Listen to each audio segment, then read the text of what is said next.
Hi,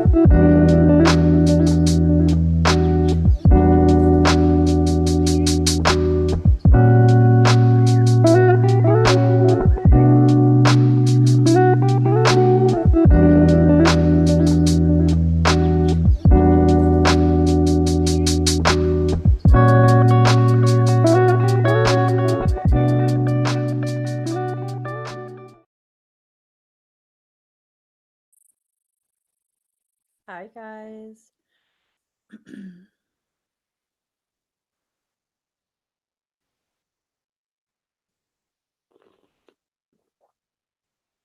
How's everyone doing?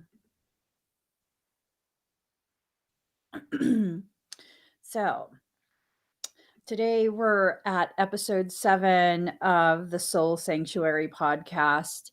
We come together every week, 8 a.m. Pacific Standard Time, to kind of just chat, to get together and talk about certain topics, talk about certain things that, we as individuals struggle through, things that maybe we don't want to tell other people we struggle through. And a lot of the shame and stigma over these topics really is so unnecessary. So unnecessary. So, today, for episode 7, we're going to be talking about the new children. What's your concept of the new children? This is a subject that has come up many years, many years. Some of you are parents, some of you are not. You would think that this topic is simply about things pertaining to those who struggle with raising children. And it might not apply to you because you don't have children. What if you're one of the new children? What if you're one of them? What if this subject does not just include people who are raising children, but also very much includes those of us who are born as part of the new children? So, first and foremost, there was work done by Dolores Cannon. Amazing woman. God rest her soul. She did tremendous amounts of work. It wasn't her intention at first to, talk about aliens and all kind of stuff like that. This just slowly began to come out as she did her work as a hypnotherapist. Dolores Cannon created her own system, QHHT, quantum healing something something. Let me look it up. I'm sorry. I wasn't expecting to talk about Dolores Cannon. So, quantum healing hypnosis technique. She is the creator of that method. And, her body of work has been something so ridiculously inspirational for me personally. Um, I've looked at bits and pieces of the things that she's talked about with clients and all sorts of amazing things. And what I found is it coincides, it confirms, it validates all of these things that I myself have been receiving as messages from soul. When I was a lot younger, um, I had these questions about who I am, what I am, because I'm so different from my age mates. I couldn't relate to anyone in my age group. It was hard to relate to people who were even adults. Okay, people have asked me over the years of being public. People have, like, one of the most common questions I get asked is, "When was your moment of awakening?" And I'm like, "What? Moment of awakening?" It took me quite a few years to realize, like, oh, so you guys go through this period where you begin to realize things about yourself, because I've been so painfully aware since I was a child. I literally was born this way. I literally was born different. Okay. I've never thought like a child, ever. There's stories about, and my grandma used to love telling people this because, like, she felt so supported. She felt like I understood because I was maybe like 4 years old and I was watching her do laundry. Um, and she has a lot of children. I have a lot of aunts. And I asked her, "Why are you doing this? Your body is tired. You're getting old already. Your children should be doing this. You shouldn't be doing this work." At which point she literally cursed all of her daughters out. Mind you, they're all working. They're all working. So when they got home, she cursed them all out and was like, "How come the child understands this and you guys don't?" I've never thought like a child. I have always just functioned so differently. Now, what am I? I was born in indigo. According to Dolores Cannon's work, there were several waves of souls who agreed to come and incarnate on this planet for specific reasons. First would come the indigos. I believe it was somewhere around the like 1950s to late 70s, early 80s that the wave of indigos was coming. I'm a 70s baby, so I'm in that tail end of it. Okay. The indigos have specific type of characteristics. And these characteristics make them really, let's just say it, ball busters. For the most part, indigos, um, we like to just kind of fly under the radar. We like to not really be noticed. We prefer to observe. We have built-in BS detectors. We know when you're lying to us. We know when you are having malicious intent. We might not call you out on it. In fact, we usually don't, unless you're so out of hand that we have to. Um, and we came here as a system busters. We're now at an age where we are positioned strategically within so many different organizations. We do have the ability to shift the trajectory of the development of societies. That's our role. Then came probably like mid to late 80s is when it started, all the way through the 90s, early 2000s. We had the crystal children. Okay. If you're from the 90s, late 80s, you probably, the whole Care Bear stare, like, ooh, the Care Bears, that was first marketed towards the indigos, right? Like, we're gonna fight the establishment in a gentle way. And then came the rainbows, not the rainbows, the crystals. The crystal children were more sensitive. Like, you can look at these individuals who are born as these types of souls, and you will see the difference. You can tell a difference in the way their eyes are, not the shape, not the color, the intensity. Indigos have this way of looking at you like, it feels like they're piercing through you. Like, don't even bother lying. I might not call you out on it, but I know. Crystals, however, it's not like that. They're not here for spiritual warfare or any of that stuff. They're here to learn and grow. So when they're adults, they can be very well versed in this human program and be able to inject some type of peace, some type of stillness into this program. Okay. So it was the indigos and then came the crystals. This was the first wave. The crystals needed to come before the rainbows to serve as a bridge. The rainbows are a much higher frequency than crystal children. So then came the rainbows. Not long after the rainbows, the energy of Earth had been modified enough so that it could house the next type of child, which started being born around 2010. Okay. They've been coming in since about 2010. And these are the Diamond Ray children.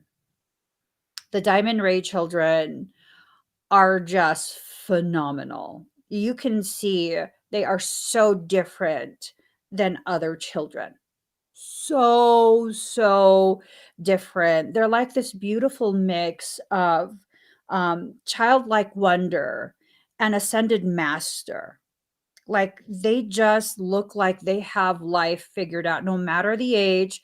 That doesn't mean they do have life figured out. It feels like you could go to them about anything, anything at all, and they'll be able to understand because they do understand. They're a much higher frequency than all the other types of souls that came before them. More recently, like within the past 2, 3 years, we've had yet another wave of children, the double diamond sun children. These are the ones who are being dubbed as pandemic babies. These are the COVID babies. These are the ones who come out of the womb and look like they're maybe 6, 7, 8 months, a year old. They have an awareness about them that is just, it's almost scary. You can go online and find so much content, so many videos of children that were being born from double diamond sun frequency. Um, and they're the ones that have all these like really, really elevated abilities intact. These are the ones who can manipulate matter with their minds. They can move things. These are the ones who can weather bend. As many of my abilities are developed as those abilities are, these children are being born at the level that took me 40 years to develop. They're powerful. They're powerful. They don't necessarily need our protection from energetic things, parasitic things. They are fully capable of protecting you. Yes, that's how powerful these children are. So a lot of the times when you're born as a new child, and the new child is an umbrella term that encompasses all of those different waves of souls. Okay, when you are born as a new child, you often have quite a few different struggles. A lot of the systems that exist right now are designed to target that type of child, that type of soul. Okay. From toiletries to foods to TV programs to medical procedures, all sorts of different things. Now, I will be the first to say I am not a licensed medical professional. I do not have a license to treat, diagnose, any of that. Okay. I'm just speaking strictly off of my personal experiences. First, as a mother to nothing but new children, good God, as well as someone who assists parents in understanding how these new children function. The new children are extremely sensitive to their environment. When we look at eugenics and its effects on activating dormant coding that predisposes you to specific types of conditions. We look at the rise in autism spectrum disorders, the rise in people who are recognizing they have ADHD, dyslexia, schizophrenia, all sorts of different things, conditions that are seen as pathologies. And I want to remind you again, I am not a licensed medical professional. We are just having a conversation here. This is not to diagnose yourself. This is not to encourage you to not seek out professional assistance, professional diagnostics. Okay. I want to make that very, very clear. So, a lot of these children, they struggle with, first and foremost, the diet. And when I say the children, you could be one of these children and be an adult. I'm one of those children and I'm an adult. Okay. So the diet, a lot of the food colorings, the flavorings, all the additives, that is an endocrine disruptor, first and foremost. It just wreaks havoc on your body. Secondly, it alters your chemical composition to the degree that it affects your behavior and your perception for new children. Okay. This is part of why they injected high fructose corn syrup in pretty much everything, right? High fructose corn syrup is such a highly modified, processed, food like product. Okay. It's a food like product. One of the things that uh, I learned early on when I first became a mom, when the label says enriched, that is telling me that the product was so processed, it can no longer legally be considered food. It is now a food like product. So, in order to be able to market it, sell it as food, they had to put those nutritional components back in, and now it's considered food again. Okay. These type of children, adults, we struggle greatly with that. Very, very much so. And you don't know how badly your body feels like it's dying until you cut all of those foods out. Okay. Let's look at what they put into pretty much everything. If you're working on a budget, this stuff is probably going to be in your food. Okay. Grains, especially corn, grains, that's a big no no. For those who are of a higher frequency, and I've spoken about eating for your frequency before, um, you're not really compatible with grains. Once you reach a certain level of dimensional frequency, you will not be compatible with grains. You don't always notice because if you've been eating grains your whole life, you don't know the difference between feeling sick and feeling healthy. Okay, until you cut all of that out. Now, another thing that they add into food, pretty much everything, milk, cow's milk. Cows are so heavily medicated. When they are grown or raised conventionally, factory farms, all of that, they are injected with all sorts of different things. First and foremost, their babies are supposed to grow several hundreds of pounds within several weeks, and then several hundreds more, and then several thousand um, within a short period, right? Yeah. So your body is not meant to have that type of um, nutritional composition. Okay. It's not designed for us. I'm not necessarily against all dairy. Um, Cow dairy is a big no. That's just a big no. Mm-mm. I've been reactive to that since I was a child, but I used to eat it anyways. It used to upset my stomach really bad. I found that goat dairy seems to be okay with the new children. And here's the thing, if you look at crunchy granola type communities, you will see people talking very nonchalantly about how goat milk is nutritionally very, very comparable to human breast milk. I don't know the validity of that. I've never fed my children goat milk as a supplement, but I've heard that quite a bit. It's very, very similar to human breast milk. Lo and behold, I'm not reactive to goat milk. I can eat goat cheese galore. Yeah, I can't eat any type of cow anything, but I can have goat. That's crazy, but is it? Is it?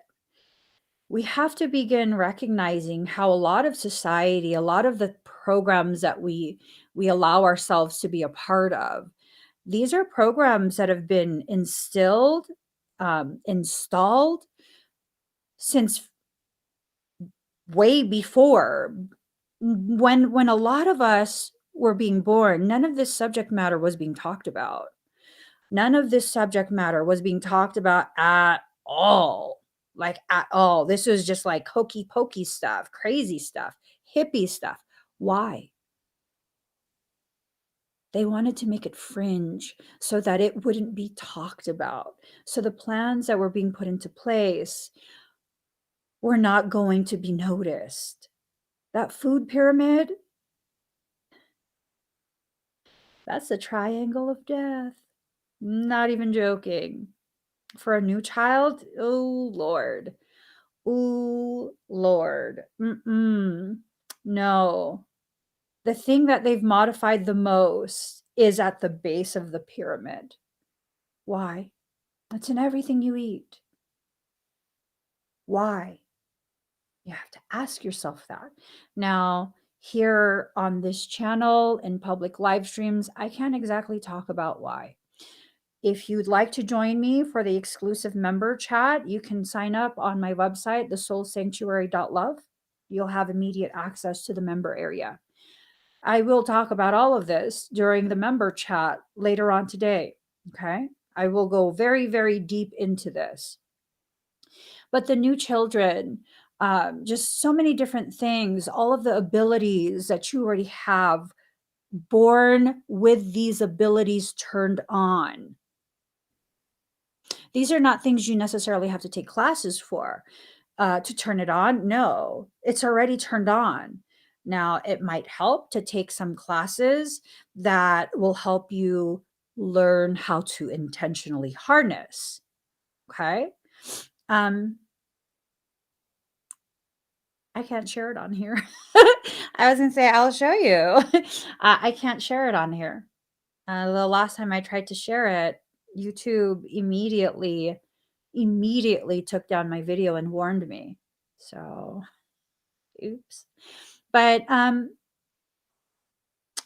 here, this is a really good question. Christy K says, it's kind of hard with rising prices. How do we eat like that, especially in Hawaii? Well, we're not talking about foods that are pre-made. Okay. I mean, if you want snacks and stuff like that that are pre-made, you are going to absolutely pay a premium price for that. Absolutely. Yes, you will. You will. That is no joke. That is no joke. No joke. Um, one of the things you can do is begin looking up um, recipe replacers. So, for example, all of my children are new children. We are all reactive to basically the same things. Um, my older children, they're not as reactive because they were born more in the crystal rainbow stages, right? My younger children, they are highly reactive because guess what? They're double diamond sun children. Okay. What we have to do is make sure that, say, the recipe requires flour.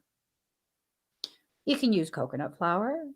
You can use cassava flour, tapioca flour, all sorts of different flours. You can make things from scratch.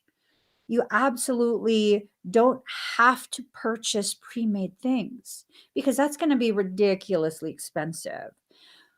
In truth, the healthiest type of diet that a new child can have is one of fresh meat, fresh veggies, fresh fruit. If you have the land to do it, an acre, half an acre, quarter acre, you can do this. You can grow your own food. Absolutely. I mean, I live in an area where the terrain is not necessarily the most hospitable. Um, the soil is like silt, um, which is nice, but it makes it difficult to grow things. You're gonna have to till the land, all kind of stuff. I'm good. So what have I done? Luckily for me, the kitchen has a small bay window. I have a fig tree, a blackberry bush, a raspberry bush, and a blueberry bush. They're all still very small, but they're growing really nicely. Those are things that my children and I can eat. I have on the kitchen counter a whole bunch of lettuce. I have a whole bunch of broccoli growing, carrots, celery, bok choy, all sorts of different things. Now, if you truly want to be healthy, nothing can stop you. Not budget, not nothing. Nothing can stop you. If you are on state benefits, okay, if you're getting food stamps, EBT, SNAP, whatever it's called in your area, this is the stuff you can buy with that. All you have to do is wait and look in newspapers, look in the weekly advertisements for grocery stores. Do you know you can use your EBT benefits at a farmer's market? Did you know that many farmers markets, the farmers will grow their food organically?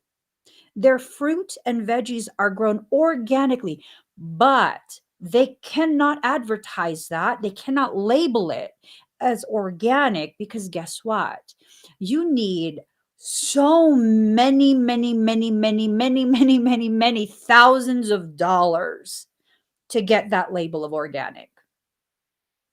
And here's the thing, you have these large manufacturers who have fields that are organic and it's certified, right? Grown right beside GMO fields of the same thing. It's the same thing now. They cross pollinate. They do all kind of crazy stuff like that. There's a lot of blowover. Okay. So these are things to just really consider. Um, let's see. I have seen people grow their own food in their front yard, but sometimes you have to be careful because it might be illegal in your area. That's very true, Moonrock. Certain states they've made that illegal to grow your own food. They've made it illegal to collect rainwater. I'm gonna get flagged. I can't talk about those things because although they're nonviolent, it's too much truth. So, well, if members, please remind me to talk about that um, in the private member chat. Okay.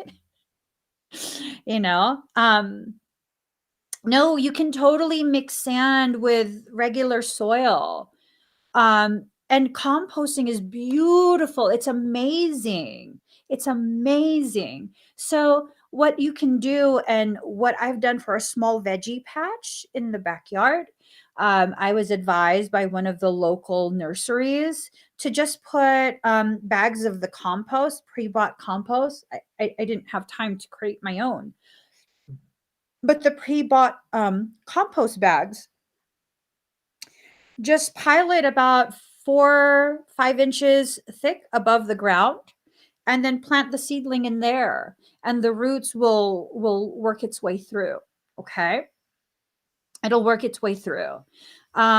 Yeah, you can buy seeds with food stamps. Absolutely. Absolutely. Yep. Yes, you can. Make sure they're heirloom seeds so that you can replant the seeds the following season. Learn how to, we'll talk about that in private messenger chat. So these new children, they come here to dismantle a lot of the systems that exist. In order to do that, they have to be in the proper placement. Those who came first now are in the proper placement. Okay. Those who came after are now being raised by those who understand. What we have to be careful of as new children is allowing all of this controlled opposition to get to you. What do I mean? What do I mean by controlled opposition? Spirituality. A lot of the things that you're going to hear in spiritual circles is the controlled opposition. Okay. They teach you that you can only eat one type of thing. You can only communicate in one type of way. You can only have one type of lifestyle, which is, hey, let me be very real and raw right now. It's a very bastardized, culturally appropriated lifestyle. Boom, kaboom, kaboom. There she goes, dropping truth bombs. Yes, I said it. I absolutely said it. I absolutely said it. Yes. A lot of the lifestyles that are heavily, very, very heavily um, pushed onto all of us in order for us to be spiritual, right? Like you can't be spiritual if you don't have this lifestyle. They're really not compatible with the new children. What I've learned from firsthand, new children know what their body needs. They know. They will ask you for it. Some of my younger children who have the most reactivity to food, especially conventionally grown food, they primarily eat a meat based diet. They will primarily eat that.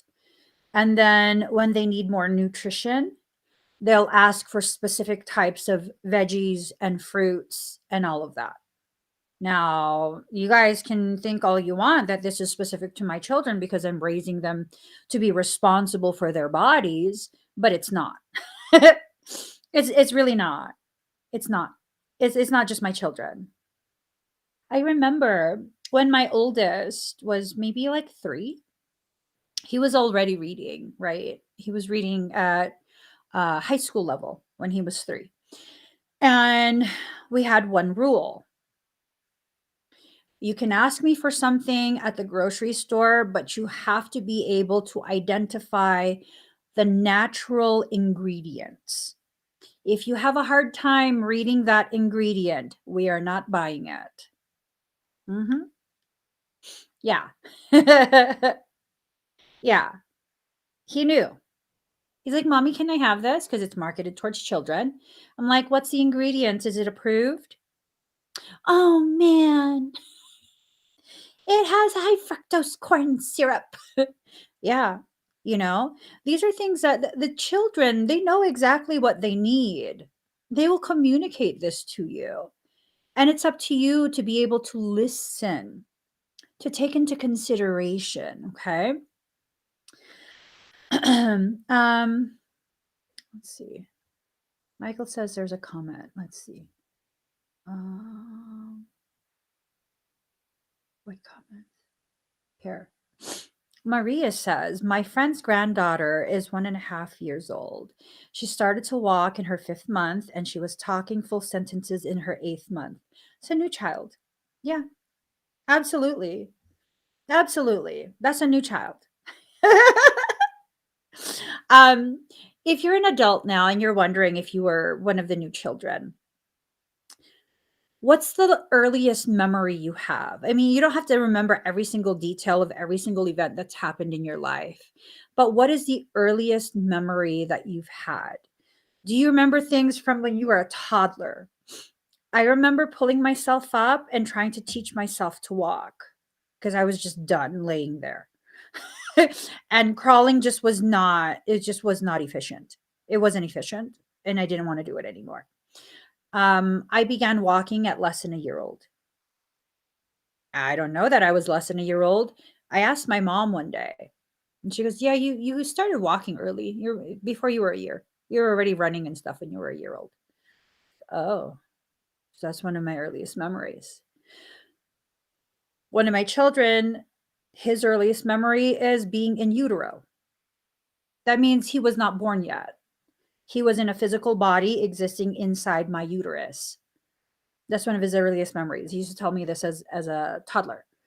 And no, we didn't talk like that to him. I always spoke to him in a very matter of fact manner as my equal. That's why he was so advanced for his age. He never did the baby talk. None of my children did.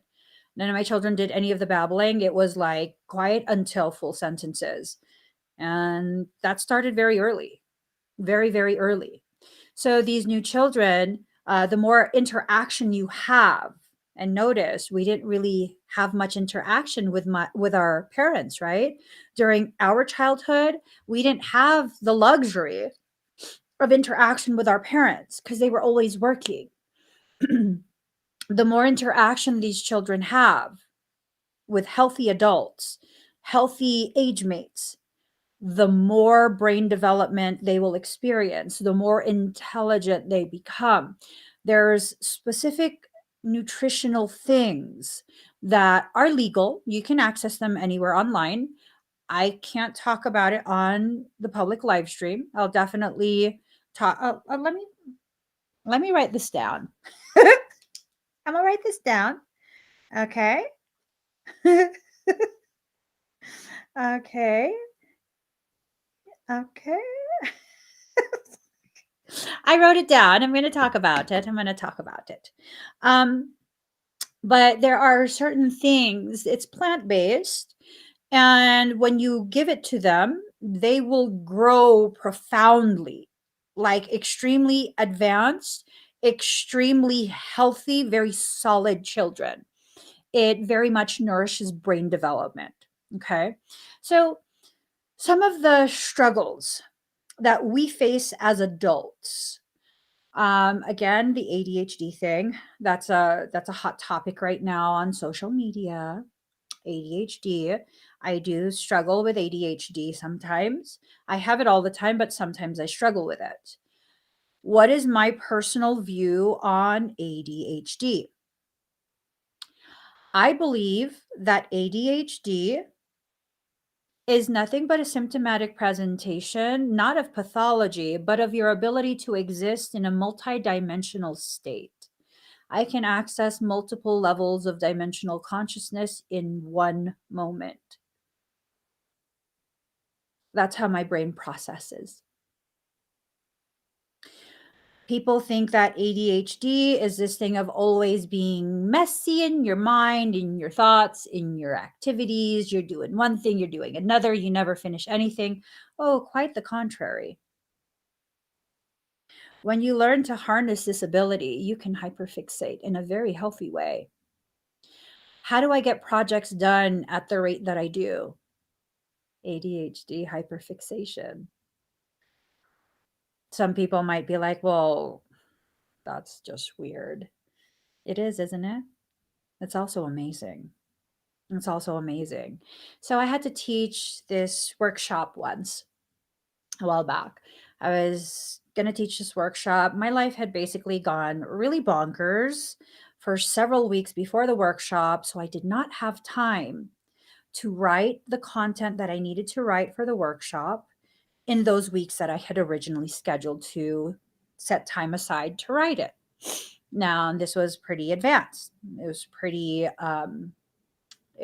a pretty robust amount of information that I was going to cover in the workshop.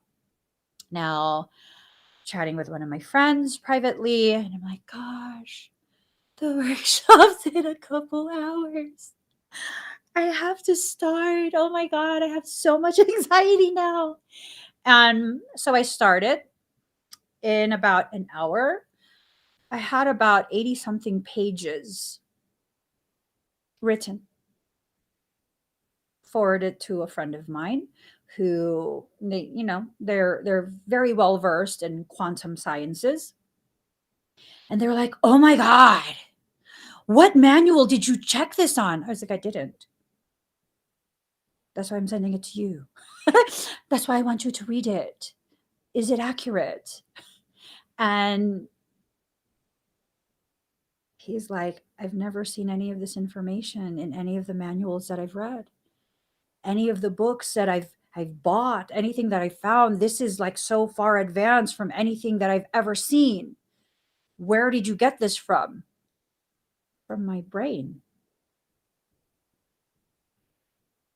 Does the information look like it's accurate? I mean, obviously it's hypothetical, but is it accurate? You're like, I don't have the knowledge to tell you if it's accurate. This is too far advanced. So I had to spend another hour writing something different. Why? Because I downloaded something into my brain that was too far advanced. And it was not going to be of any use for the people who had purchased a ticket for that workshop.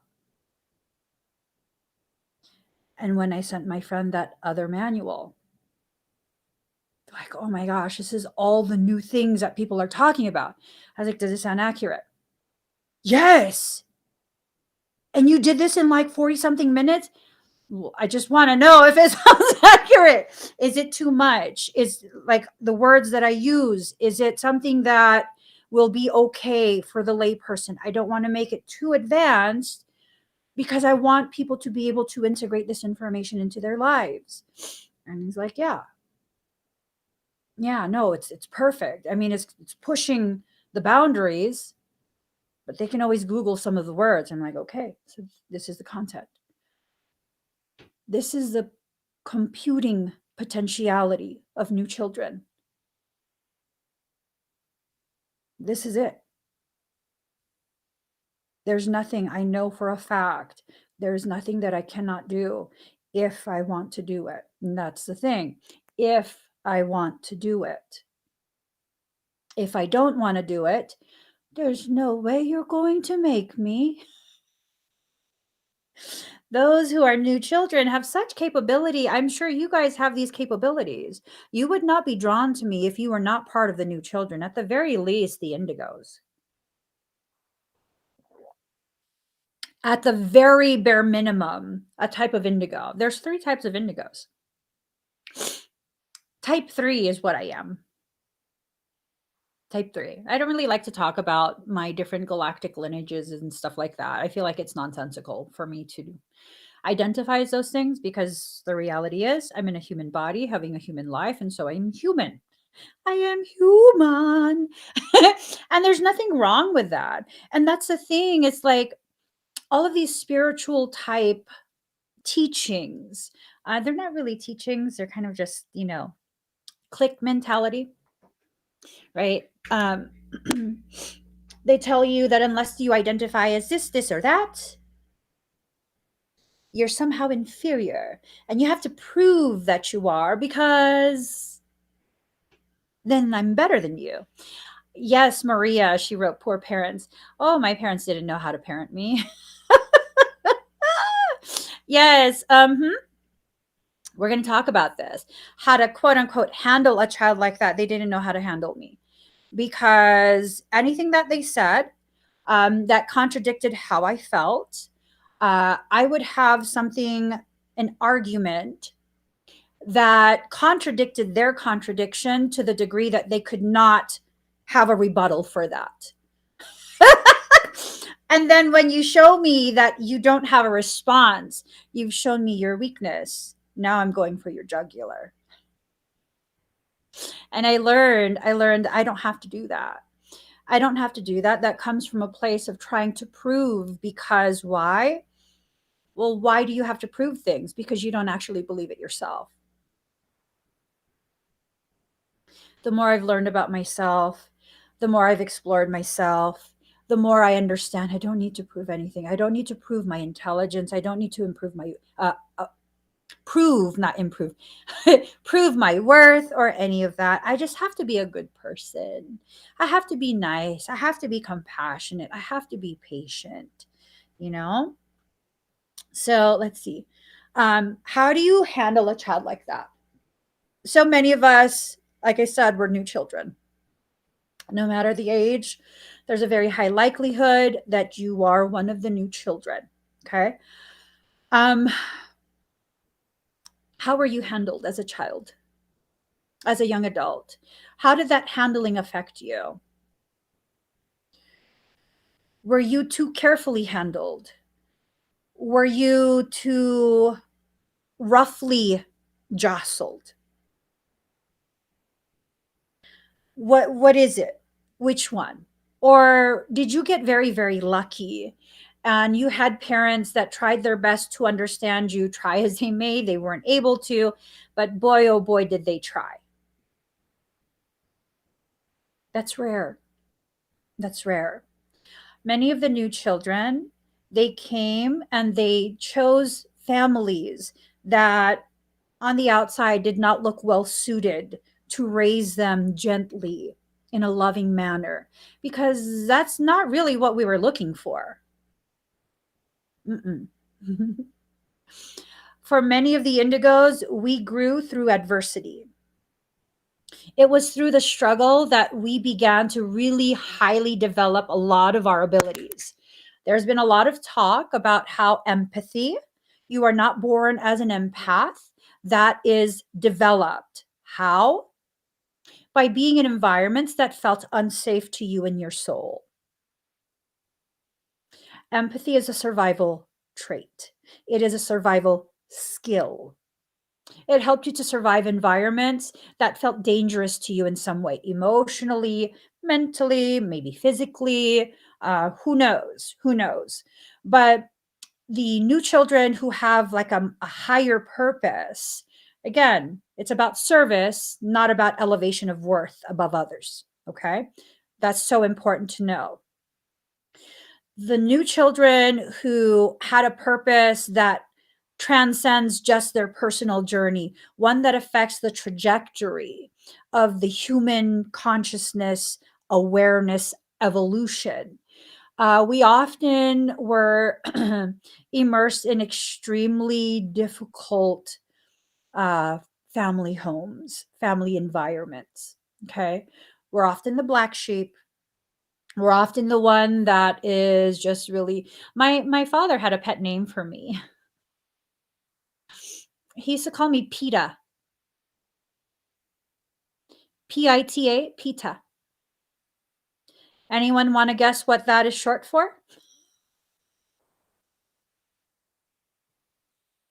Anyone? Anyone at all? Pita. Pita. That is his nickname for me. It's short for pain in the arse. Pain in the ass.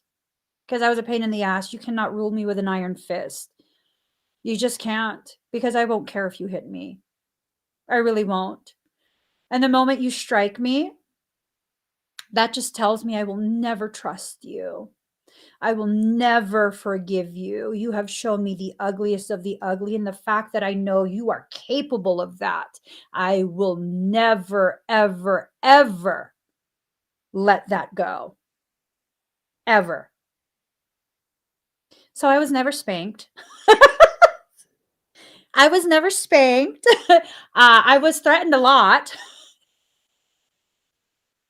I was. Yes.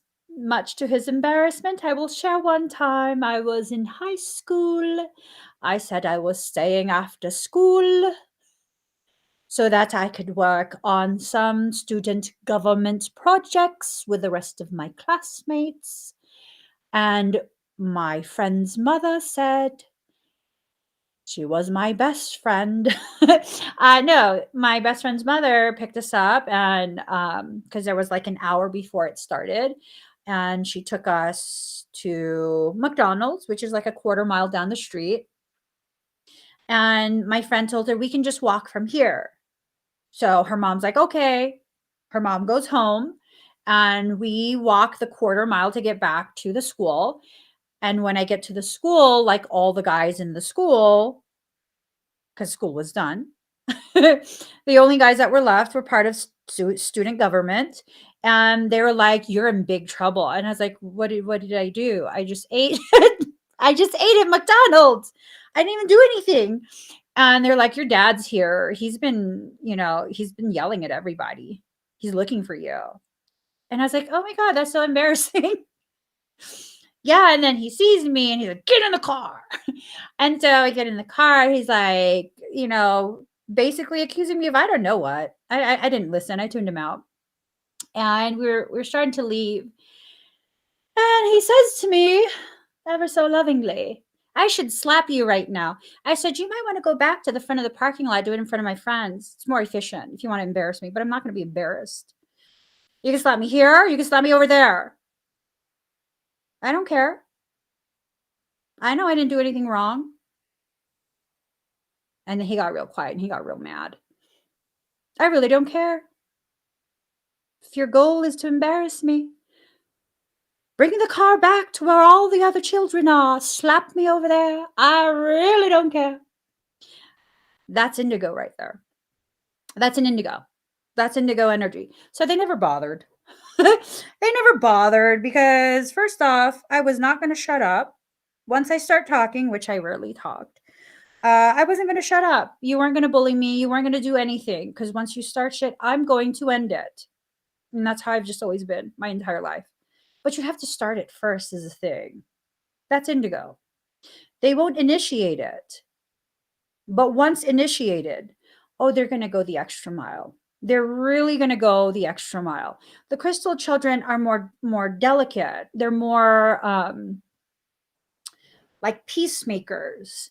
A lot of the children now, they're more about truth telling, allowing the truth to be witnessed, just speaking openly about what they're experiencing, their perceptions, things like that. So a lot of the parenting struggles comes from the parent not understanding the type of child that they have. To some degree, my parents understood I was not going to be like my siblings, because my siblings, you threaten to spank them, now they got to be quiet. And I'm over here like, go ahead. I don't care. You know, a lot of the new children will struggle with focus, they'll struggle with school. Is it because they're not smart? Quite the contrary. The reason that we've homeschooled our children pretty much their entire lives is I recognize right from the start they don't learn like other children. And when the teacher speaks to them like a child, they lose respect for that teacher. That's no longer someone in a place of authority. That's now someone who's feigning to be the authority, but really isn't. One of my kids, when he was in preschool, sorry, Miss so and so from Seed to Sprout. That was the name of the place, Seed to Sprout. I was like, oh my God, that's so cute. So I enrolled him in preschool. And after the first class, I took him. I thought he was going to cry because we were very close. I'm a stay at home mom. He did not cry. He had a pep talk with me before the class. And he said, you don't have to cry and you don't have to be afraid. I'm very responsible and you will be okay while I'm in my school. I'm going to learn a lot and I will share it with you when I'm done. You're going to come pick me up and I'm going to be okay. If I am injured, that's how he's done. If I am injured, I will ask the teacher to call you. And I was like, okay, you call me, okay? If you need me, call me. He did not call me. I come to pick him up and he looks irritated because he was super excited about school. He looked irritated. So I'm like, okay, something happened. We get in the car and he starts talking to me about, is something wrong with the teacher? And I'm like, why? Why do you ask that? He asked me if he was serious. He didn't mean it in a derogatory way. He asked me if she was mentally handicapped. And I was like, why would you say that? Because like, what actually happened? Like, why would you say that? She talks funny, Mom. What do you mean she talks funny? She said something inappropriate? She talks very slow. Yeah, he didn't like that she was talking to the children like they're children. He thought she might have some type of unrecognized mental handicap. He wanted to get her he wanted to get her assistance. He wanted to try and advocate for her. And I'm like, no, she's not mentally handicapped. And he wanted me to make sure. And I was like, she's not. That's just how they talk to children in schools. He was 3. And he was just like, but why? Well, that's just how some adults speak to children. They think that that's how children should be spoken to. Because I never spoke to him like that. It was always, even as an infant, we're at the grocery store and he's in the shopping cart, less than a year old. I would tell him, we're going to check the ripeness of the fruit. This is an orange, starts with an O. Do you see how round it is? This is the color orange. Feel the texture. And people would think I was crazy. We started that when he was a newborn. And so he would feel it and then he would smile like it has texture. And I tell him, smell it. And this is how you can tell if it's sweet. if it's not. Um, so we never did the baby talk thing ever. None of my children ever. We've never done it. And it kind of helps me to form a better understanding of how the frustration these new children feel, because again, my kids don't experience that type of thing. So, it's like, well, all I can tell my children is every family is different. What's normal and natural for our family might not be normal and natural for another family. And what I've seen with all of these families that I've assisted, these children don't feel supported. How supported did you feel growing up? How understood? Did you feel very singled out? Did you feel like no one understood? No one took the time to understand? Did you recognize how heavy, how dense life felt? As though there were no other options. There was nothing left to consider. It's just do as you're told or else. And these new children cannot be, they can't have that type of interaction with you. They can't. They will not agree to that. I'm still in a parent role. My husband is still in a parent role.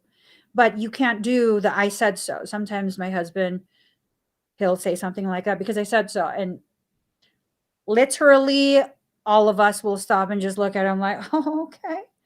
Okay, King. Oh, because you said so. I won't say anything, but all the kids will we'll all look at each other like,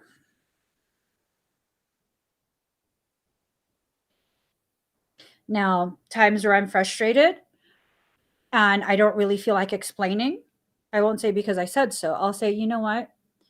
I've asked you to do something. I really need you to do it. I'm just too frustrated at this point. Like, could you just do me a favor and please just do it? And, I don't have it in me to explain. I'm just really tired, or I'm frustrated, or whatever it is that I'm feeling that's preventing me from giving them the type of consideration they deserve as a human being and explaining to them, right? So there's a huge difference. You don't have to always give in. You don't always have to like cater and all of that. But they don't like being treated as though they are less than. Less than because of age, because of experience, because of what? How many of you feel okay with others treating you as though you're less than, that you're not as capable, and they've never even given you the chance to show your level of capability? How many of you wish that someone had advocated for you? You know? How many of you feel as though you were kind of just tossed aside? And it's not necessarily that you actually were tossed aside. Because for some of us, like our parents really, really did try. They just didn't know how to advocate. They didn't know that there was something to advocate for. So many of us develop social awkwardness because in our early formative years, we were not in environments where it felt safe to be yourself. I know I wasn't. I know it wasn't okay for me to be me. That wasn't allowed. I still was me, but that wasn't allowed. That was very frowned upon. That was something that was so inconvenient for everyone. And what did that teach me? As now an adult new child, I'm now having to go through the struggles of undoing this program, this very deeply rooted belief that my existence is inconvenient for other people. Yikes. Do you feel like you're an inconvenience? Do you feel like when you let people know that you are struggling through something that they don't really want to hear it? Um, your life, like everyone has problems. Like, stop being so self centered right now. Other people have problems. We don't have time to deal with yours. I'm pretty sure that was installed during childhood. And in your parents' defense, just, play devil's advocate for a second, they didn't know how to parent you.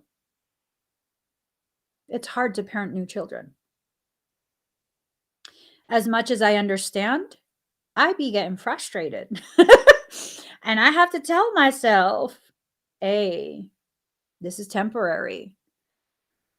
Deal with whatever the inconvenience is and the frustration, because right now, what is necessary is to really cultivate within your child that it is okay for them to think for themselves, to decide things for themselves. And no, it's not a free for all. Like I said, is absolutely not a free for all. When, for example, one of my kids wanted to go out in the snow in shorts and a t-shirt. No, sir. You're putting on your snow boots, your snow pants, and your snow jacket. You could keep those shorts and a t-shirt on underneath all of that snow gear. But I don't want to. I'm not hot. Okay, well, that's nice and dandy, but guess what? I'm responsible for your physical body and your well being until you're 18. Now, unless you want me to have some legal issues with the state of Colorado, you're putting all of that on. Ugh, mom. Yeah. Or you can watch us from the freaking window. So they had to put it all on. I'm still responsible for you. Your displeasure at my requirement is duly noted, but put it on. You don't have to create this false sense in your children. The world is a harsh place. It's a very harsh place. And if you don't allow yourself to really be a real person in front of your children, my children have seen me upset. They've seen me very calm, very focused. They've seen the opposite of that as well. They know that I'm a whole being, that I have to be able to be who I am. And that lets them know, like, hey, there are people in the world who will not act in the way that I would like sometimes. And I'm going to have to figure out a way to deal with that. There's been times where I've raised my voice. I didn't like what's happening. I felt unheard as a parent, and I raised my voice. My kids know that I don't like doing that. I don't like feeling that I have to do that in order to be heard. And so what happened during that? Well, they were just like, well, whatever, let's just finish cleaning up like she asked us to do. And then later, because my children know that if I'm in that state, I'm really not trying to hear anybody. Now I'm pissed off. I don't feel heard. So now I feel like I don't have to hear anybody. So I just have a stank attitude. And then what happened later? Hour later, 2 hours later, my littlest one says, Mommy, I don't like it when you're intense like that. You're going to have to work on that.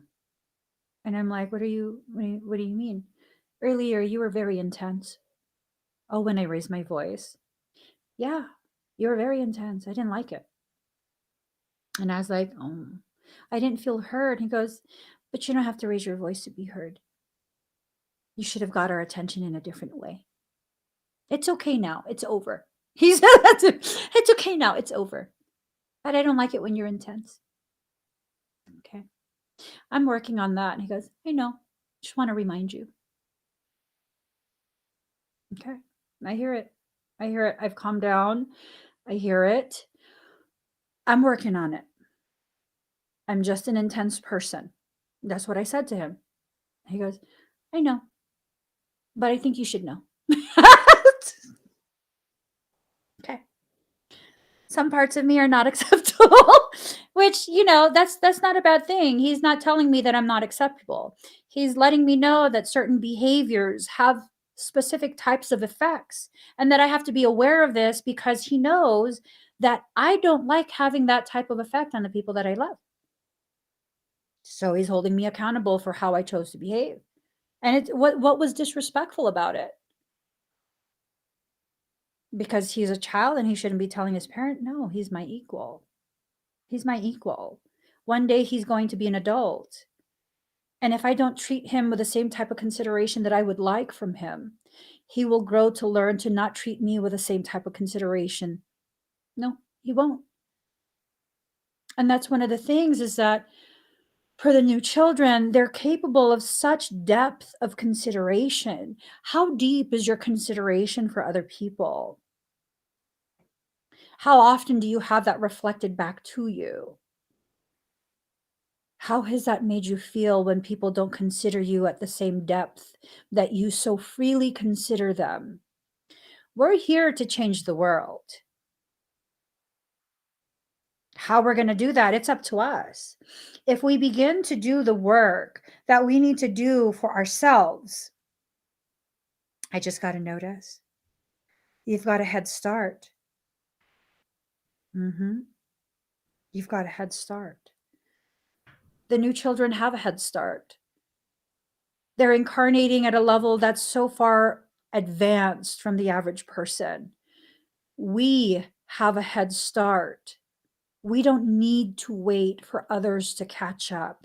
We don't need to speed forward, but we don't need to wait and use other people's slower development as an excuse to kind of sputter on our own development, our own progress.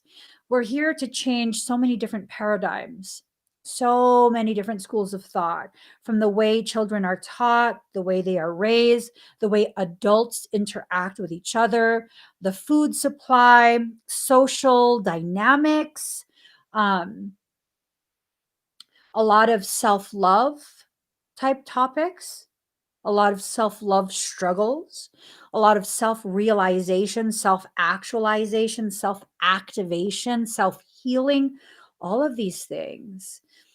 We're needing to begin actually metabolizing the life that we've lived, digesting it. Your life has prepared you for the type of work you came into this life to do. What are you going to do with that? What are you going to do with that? I saw someone had commented on a public post that I made about the 222 portal. Now, this is a very condensed, very concentrated period where you're being very divinely guided right now. I believe this is true for everyone. Okay. You're being very divinely guided right now. And in that divine guidance, you're being shown different pathways, opportunities, different things that you probably need to let go of, process, all of these really amazing things. And if you do that, whatever your higher self is guiding you to do, then you open yourself up to the potentiality of how you will benefit from that after that 222 portal comes forward. And someone was like, really? I can't believe this. That's so condescending. Really? I can't believe this because I've just been being beat down by life since like January. Okay. So why are you still in the same situation?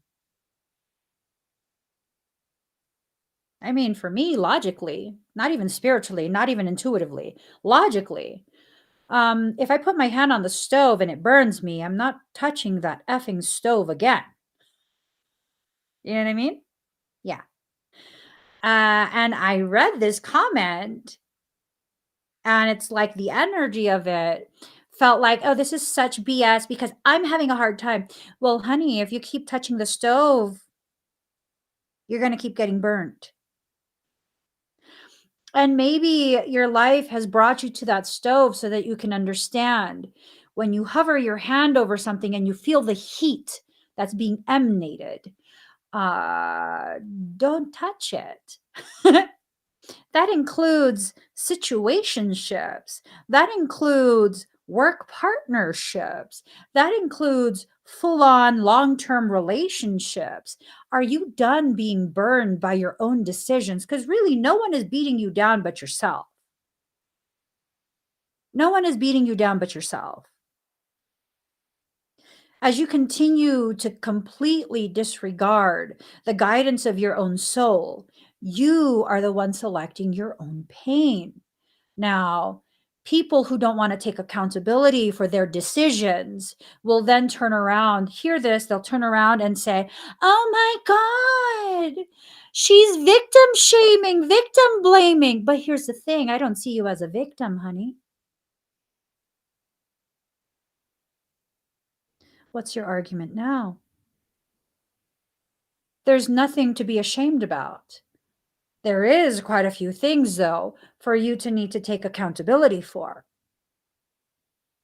Are you going to say it's the stove's fault for functioning the way a stove does?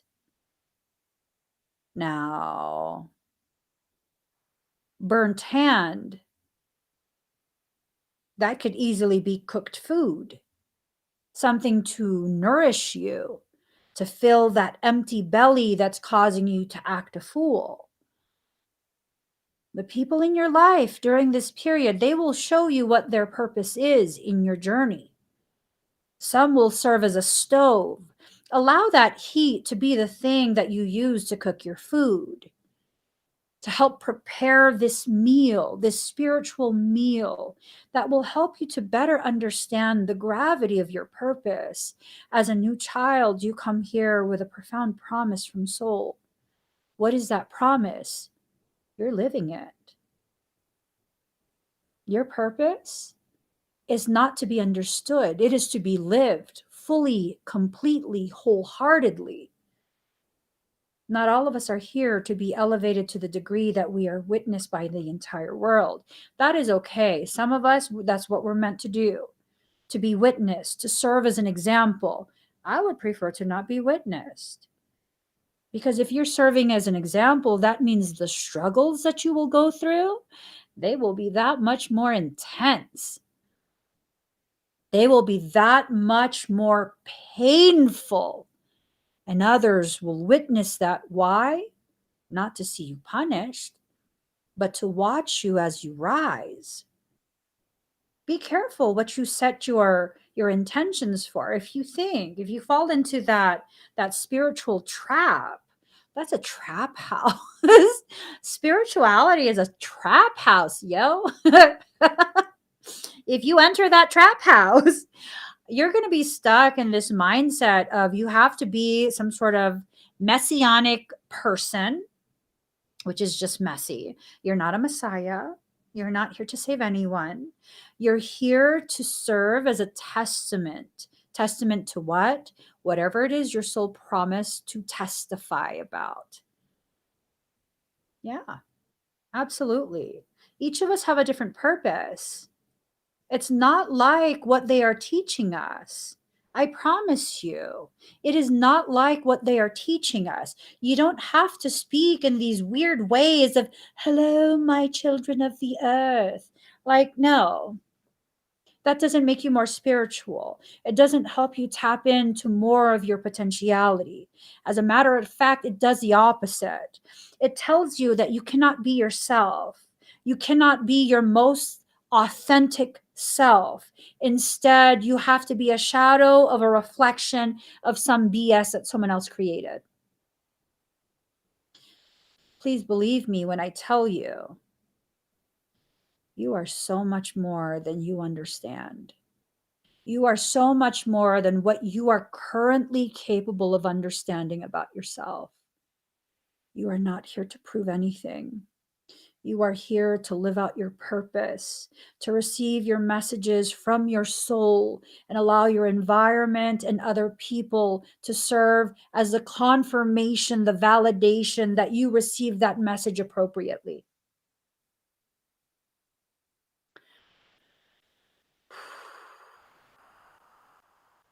What do you want from this life? How do you want to grow? Do you want to better understand what you are here for? Do you want to know your purpose? In order to get all of those answers, you have to shed all of the layers of preconceived notions of who you are, because I promise you, The person you believe yourself to be right now, no matter how much work you think you've done, it's nothing but a conglomeration of other people's perceptions of who you are to them. You're none of that. You're something so profound, the world has not even witnessed it yet. Not even the people you trust the most. You're such a well kept secret. And maybe it's time to recognize this is a period where secrets no longer need to be kept. You can allow yourself to begin to be witnessed first by your local environment, the people you trust the most, and then maybe by others who you don't know. And as you get more comfortable being who you are, you can better understand the gravity of your journey. And I think that's the most powerful thing that you can do.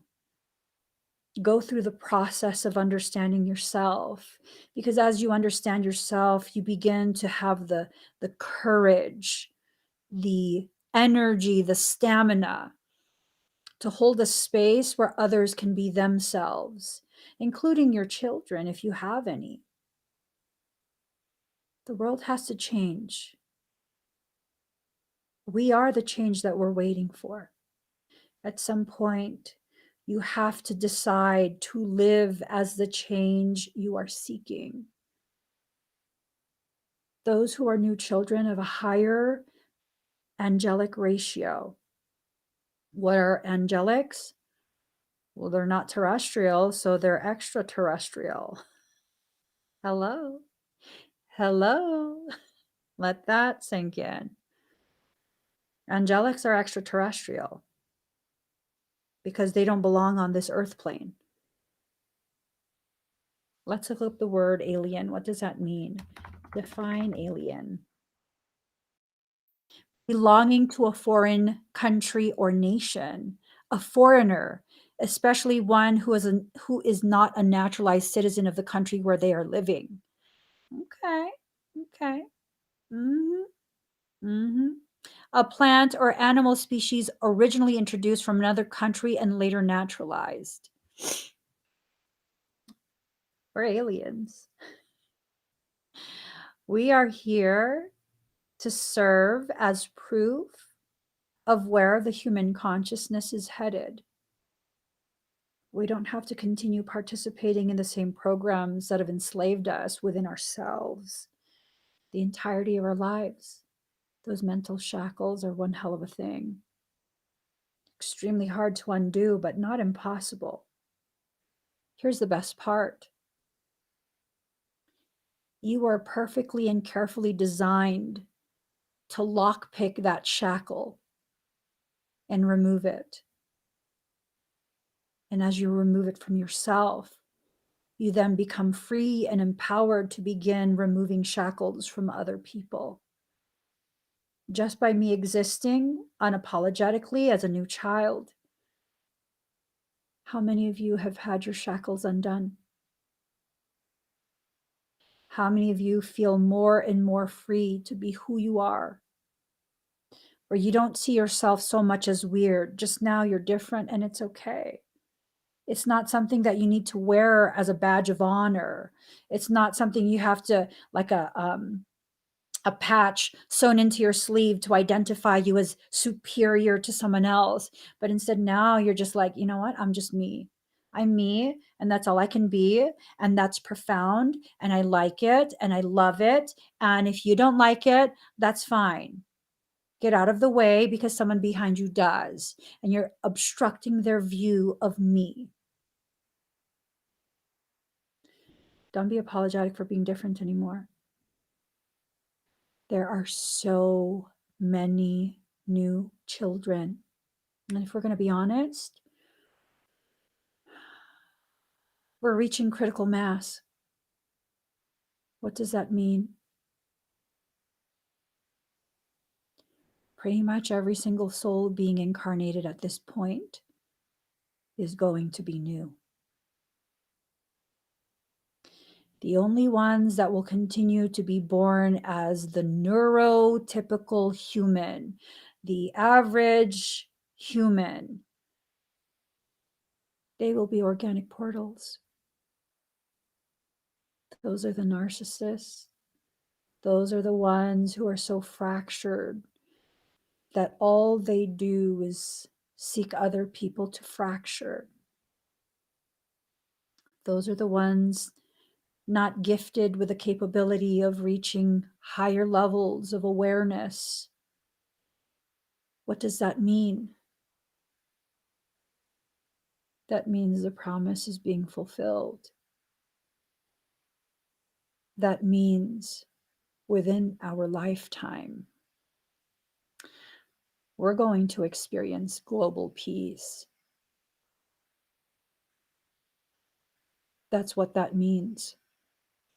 By force, by a choice to come together, doesn't matter. Within our lifetime, we will experience that global peace. We will experience the erosion of borders, state and national lines.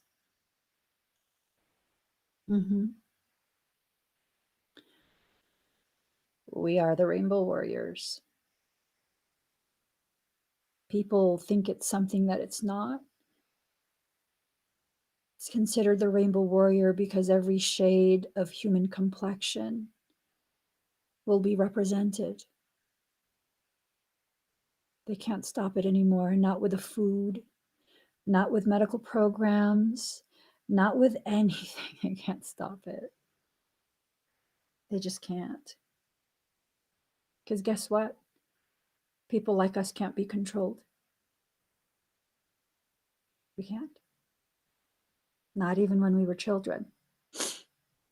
Sometimes when life gets hard, when life gets challenging, I get rebellious. That's just my natural state. I get rebellious. How does that rebellion express itself? The most common way, I find myself either saying quietly to myself or out loud in defiance, "You couldn't break me as an effing kid. You for sure are not going to break me as a full grown goddess in flesh. You want war? Have a seat. I'm going to take my time to decide.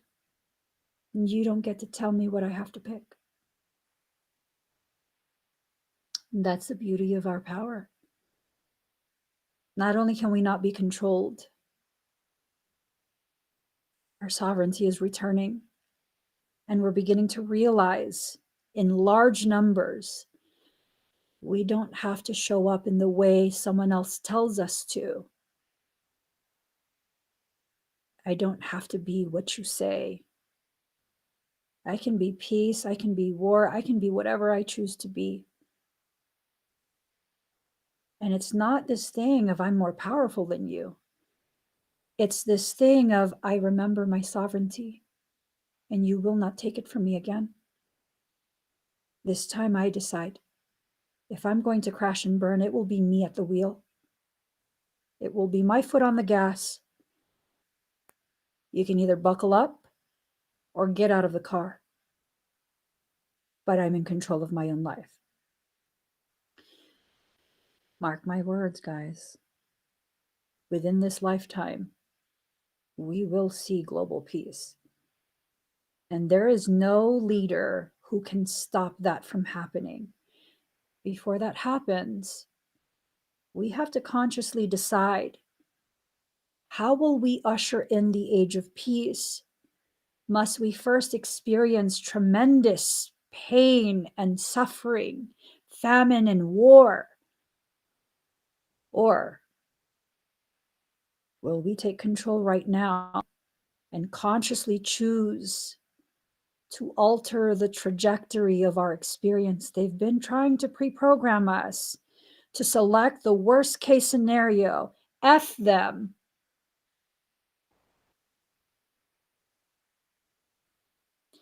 My peace does not have to be delivered by war. It does not have to be delivered by suffering. Enough of us choose this. Our frequency is higher. We go much deeper. They can't touch you. They really can't. That's why they use your peers to quiet you down. That's why they use your actual family to shame you into submission. Mm. Say it with me. I will not submit. Say it and actually mean it. I will not submit. I will not bow to my oppressor. I will not cower at your feet. You're going to have to break me. And even then, in here, F you, still not broken inside. Those parts that you need in order for me to comply, those go deep. Your grubby little fingers can never touch it. Don't be afraid of how powerful you are. Don't be afraid to be rebellious to the programs. I am not talking about engaging in illegal things, talking about finally truly walking into your sovereignty. I will not be afraid. I will not submit. I will not be afraid. I will not submit. Even if I'm afraid, I will not submit. Mm-mm. No more. There are so many of us who have come during this period specifically for this. Come on. What are we waiting for? The more visible you are, the more the others just like you will find their courage to stop hiding. They are not asleep. This concept of, oh, woke and you're a sheeple and you're asleep, and they're just hiding. They're hiding because the world has not been safe. If enough of us allow ourselves to be witnessed, oh boy, oh boy, do you know how many come out of hiding? Do you know how many come out of hiding? What happened to you when you witnessed me? There was no grand show of power. You witnessed a woman coming home to herself, a woman losing her fear of being witnessed exactly as she is. I'm just a girl trying to figure out how to be the strongest woman I possibly can be. What happened to you witnessing that? You're losing your fear. You're changing your life. Yeah. That's how powerful it is to not feel alone anymore. We're not alone. Instead of looking for that twin flame, open your heart to receive your soul tribe. That's the key for humanity. Twin flames exist. They're here for a different thing. It's not for romance. It's a very specific mission they're on. Leave that in peace. Open your heart to receive your soul family. Don't look for them. They'll cross your path. They'll cross your path. Don't push them away when they arrive. Don't be so focused on twin flame stuff that you have no space to allow your soul family back in. You want to be empowered? Find that soul family. Find that part of you that resonates with that family. You'll feel it when they find you. You guys have been already looking for each other for a very long time. When we begin to find our soul families, that's how you know the world is about to massively change. You found one family here. This is only one part of your family. Remember, our families, we have our father's side and our mother's side. Find the other half. Find the other half, make your family whole, and then see how the world changes after that. So, guys, I'm going to end this podcast here. Thank you so much for joining in. If you are listening from the podcast app, please interact with the track, download it, follow it, like it, comment. Let me know actually. What's your experience been? Do you think you're a new child? And if you do, you probably are, to be honest. If you do, share with me what your experience has been. How have you struggled? How have you felt empowered? How has your life gone so far? I'd love to hear more from you guys. If you would like to be part of the private conversation that's going to be taking place in about 15 minutes, please go to thesoulsanctuary.love, sign up for the membership. We're going to talk about really intense things, things that I can't talk about publicly.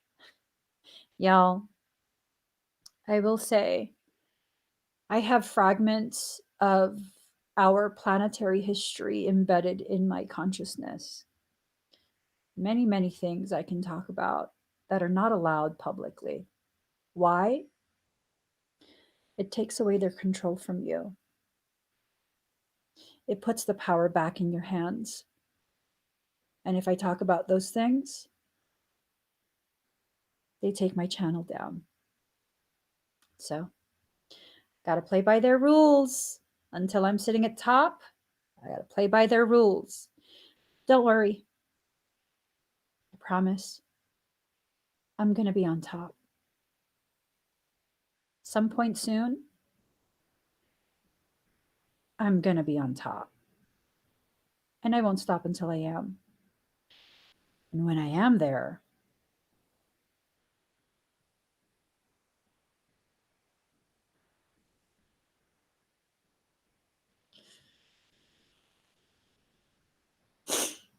I'm pulling all of you up there with me.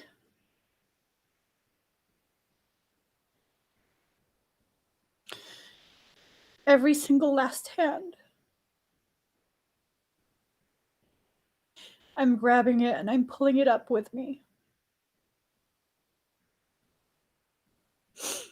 I'm not here for notoriety or fame. I exist as a template for where we're going. I don't want to be up there by myself. And once we're all up there, the house of cards will crumble. This very system that's oppressed us is going to be the foundation we build our kingdom on.